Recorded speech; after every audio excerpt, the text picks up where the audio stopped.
Siz də bərbərə gedirsinizsə, demək olar ki, bütün səlahiyyətlərinizi itirirsiniz. Öz ağlından nə gəlirsə onu eləyir.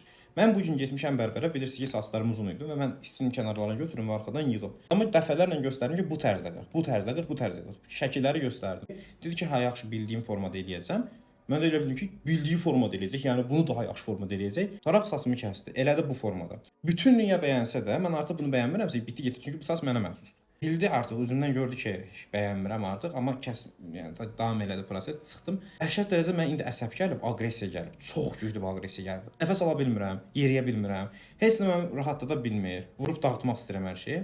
Sonra düşündüm ki, bunun nə səbəb ola bilər? Yəni rasional izah varmı? Nəyə görə insanın saçının kəsilməsi ona bu qədər qızıq verir? Araşdırmada gördüm ki, əslində antropologiyada bu da var. Belə ki, antropologiyada saçın həm nizamlayıcı təsiri var. Yəni qədim toplumlar inanırdı ki, uzun saçlı insanlar daha çətin təsir altına düşən insanlardır. Daha üsyankar təbiəti göstərir, xüsusilə kişilərdə uzun saç olanda və dağınıq olanda barbarlığın, cinsi azadlığın, döyüşkənliyin, hər şeyin göstəricisi sayılırmış. Amma qısa saç isə fikir verin əsgərlərdə, hərbiçilərdə və yaxud da ki, din adamlarında olduğu kimi tabeçiliyin, nizam-intizamın göstəricisi sayılır. Məsələn, Sovetlər dövründən qalan kişilərin əksəriyyətinin nəyə görə qısa saçı önəmli görürlər? Çünki hamısı Sovet tərbiyəsində böyüyüblər. Yəni Sovet onları bir qəlibdə böyüyüb, qəlibdən kənarı görə bilmirlər. Romadır, Sovetlərdir və yaxud da ki 19-cu əsr Viktoriya dövrüdür.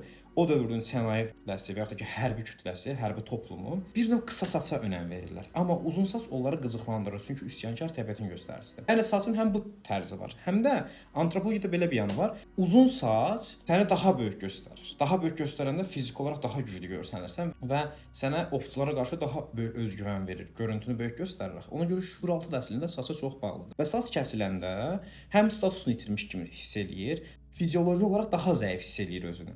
Bunlara da əlavə olaraq fəlsəfi aspektdən də yanaşanlar var. Deyir ki, ümumiyyətlə saç səndən bərabər uzanır deyə uzun müddət buna sən zaman xərcləyirsən deyə. Onu itirmək də bir o qədər çətin olur. Çünki sən buna çox vaxt ayırmısan və səninlə bərabər sənin bütün izdirablarını görüb.